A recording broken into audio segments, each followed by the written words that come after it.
For Priest John, a funeral is a weekly routine. Of course, he would rather do a wedding ceremony, but a funeral is part of his duties. So today, he also has a funeral.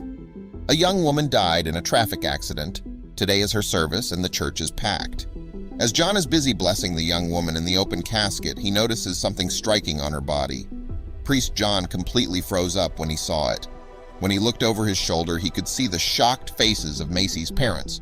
John had the casket closed again and finished up the ceremony, but he was not going just to let the casket be buried. He went into the back to get his phone and called the police. What detail had John noticed in the casket? Why did her parent react this way? And what was the secret they kept hiding about their daughter's death? The death of little Macy Greenwood was devastating news for the small town in rural Arkansas, and nobody expected something like this to happen. This news was actually on the front page of the local newspaper, and the cause of death was very hurtful. As Macy's parents told the press, her death had been caused because of a car accident, and the most shocking of all was the fact that the driver didn't stop the vehicle for helping the girl. Unfortunately, there were no witnesses in front of the whole scene of the accident. Therefore, it was very difficult to find out who was that person that was responsible. The funeral was scheduled to take place in 2 days, and Macy's family wanted to prepare nicely the ceremony to say a worthy goodbye. But that day, maybe more details would be revealed about the car accident. What could happen on this day, which brought up so many questions about that accident? Macy's parents and every other citizen in this small town were very religious.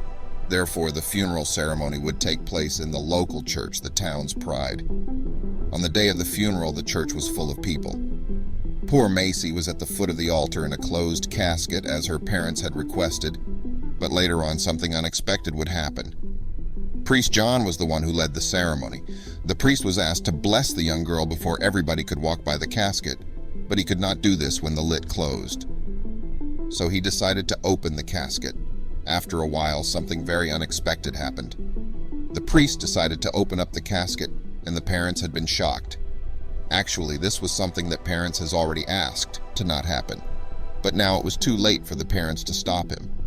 When the priest lays his eyes on the young girl in the casket, he notices a detail that makes him freeze in the middle of his blessing. When he turned around, Macy's parents were looking at them with pure fear in their eyes. What did they hide from everyone? The priest, before leaving the church, requested his 2 assistants to make sure this process ran smoothly and to make sure that nobody else opened up the casket again under any circumstances, not even Macy's parents.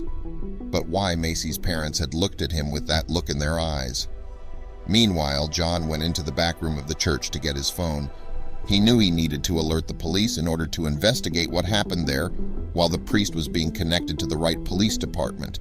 Macy's parents were terrified and they walked into the back room and closed the door behind them. Obviously, they didn't want nobody else to witness this. They started bargaining with the priest not to call the police or tell anybody about what he had seen in the casket. They were offering him anything they could offer, and Macy's father even threatened the old man. The priest at that exact moment had been started to afraid for his life and his health. When the line finally connected to the police department, the priest had no doubts about what he had to do. He asked the police to come right away to the church because he wanted to show them something. They told him they would be there as soon as possible, but that wasn't soon enough. The priest was standing in front of the parents. "Send everyone home," he said, "before the police arrive."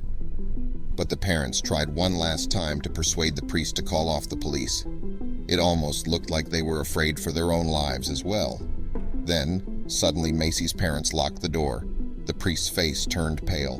What were they going to do with him? The parents couldn't help but feel sorry for the priest. After all, he was an old man. And they weren't bad people. They offered him some water, but when he wasn't paying attention, they slipped something into his drink. After that, the priest fell asleep and would wake up in a shocking place. Macy's parents dragged the priest to the room with Macy's coffin. They put the priest in an empty coffin to hide him from his assistants. It was now or never. Macy's parents wheeled the daughter's coffin through the church's back door and loaded her in a funeral car. They heard the sirens of the police cars from a distance. They were coming straight at them. They tried so hard to conceal their secret, but it was all for nothing. It was over for them. The police officers took Macy's coffin back inside the church and wanted to talk to each parent alone. The police took Macy's mother first. They escorted her to a little back room and sat her down. But Macy's mom wasn't so stupid. She asked for a lawyer and kept her mouth shut. If only Macy's father had done the same. He started sweating as soon as the officers called his name. It was obvious that he was hiding something. The officers took advantage of his nervousness. They started the interrogation pretty rough. He tried his hardest not to tell them anything, but the pressure was too much. The words were flying out of his mouth, and he couldn't stop himself. Buck and Fred looked at each other in silence. When the officers looked back, they burst into laughter. "All right, buddy, great story, but you need to tell us the truth." The officers didn't believe Macy's father's story. The officers told Macy's parents they had to look inside the coffin. That was the only way to get the truth out. But when Fred went to get the coffin, he came back empty-handed. "The coffin is gone," he said. He looked at his partner in disbelief. How is that possible? We were all in this room together. You could feel the tenseness in the air. What had happened with Macy's coffin? The officers handcuffed Macy's parents to their chairs.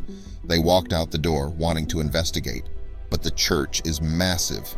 It has lots of different hallways and secret hideouts. They hear footsteps, but have no idea where they came from. The sounds echo through the empty brick hallways. The coffin must be on the ground floor. You can't go downstairs with it. They decide to split up. Buck went to the back of the church and Fred to the front. The people in the church started mumbling. They disagreed with what was happening, but they had no say in it. In the meantime, Buck had discovered where the footsteps came from. He walked as silently as he could, gripping his gun on his belt. He wasn't going to use it, but he needed it for protection. He opened the door slightly, just enough to see what was happening on the other side. Someone was standing over Macy's coffin. "Put your hands where I can see them," he shouted, "and turn around slowly." The man over Macy's coffin froze. He put his hands up in the air and turned around. "Hello, Buck," he said. "Nice to see you again." Buck couldn't believe his eyes. He dropped his gun and stood there, confused for a second. Then Fred came running through the door. "Stand down, Fred," Buck said. "I know this man." "Who are you then?" he asked the man. Buck answered for him. "This is Jack, my old partner. He quit the LAPD last year to join the FBI." So what is he doing here? If he is FBI, Fred thought. He noticed Jack was holding something in his hand. He nodded at Buck to look at it too. They asked Jack to reveal what he was holding, but he declined. Buck noticed Jack wasn't wearing his FBI badge. "Does your bureau know that you're here?" Buck asked. Jack didn't reply. "You are going to tell us everything you know, Jack," Fred said in a demeaning tone. Jack knew it was over. Everything he worked for was about to be laid bare. Buck and Fred took Jack to the room with Macy's parents. They expected to see surprised faces, but that wasn't the case. Macy's parents looked at Jack with disbelief. It almost looked like they were disappointed to see him. Jack was sat across from Macy's parents. They looked defeated at each other. Then they started talking to each other. Jack apologized to Macy's parents. He failed them. Buck and Fred demanded an explanation. Jack started talking. "It all started when I met Macy's parents at a parents' meeting. My daughter goes to the same school as Macy did. We became friends and confided in each other. I told them about a special operation I was working on," Jack continued. "It was top secret, but I needed their help. I was tailing a notorious bank robber at that time and had to hide some evidence." Buck and Fred listened carefully. This was something they had never dealt with before. "It was never meant to go this way," Jack said remorsefully. "Macy came over one day to play with my daughter. I wasn't paying attention. Then suddenly Macy was gone." Jack looked at Macy's parents. "I thought you guys came over and picked her up, but when I saw the news the following day, I knew that wasn't true.